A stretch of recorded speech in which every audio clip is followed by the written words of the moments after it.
Azərbaycan Respublikasının Prezidenti cənab İlham Əliyevin tapşırığına və bölgələr üzrə vətəndaş qəbulu cədvəlinə uyğun olaraq Daxili İşlər Naziri General-Polkovnik Vilayət Eyvazov martın 31-də və aprelin 1-də Cəlilabad rayonunda növbəti vətəndaş qəbulu keçirib. Nazir əvvəlcə Cəlilabad rayonunda ümummilli lider Heydər Əliyevin abidəsini ziyarət edərək əziz xatirəsini dərin hörmət və ehtiramla yad edib. Daha sonra polis şöbəsinin inzibati binasında Cəlilabad, Biləsuvar, Cəbrayıl, Salyan və Neftçala rayonlarından, eləcə də digər bölgələrdən qəbula gələn 356 vətəndaşın müxtəlif məsələlərlə bağlı müraciətləri dinlənilib.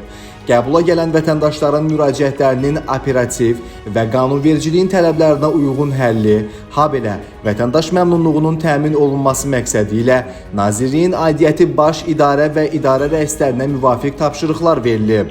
Müraciətlərin böyük əksəriyyəti yerindəcə həll olunub, digərləri nəzarətə götürülüb.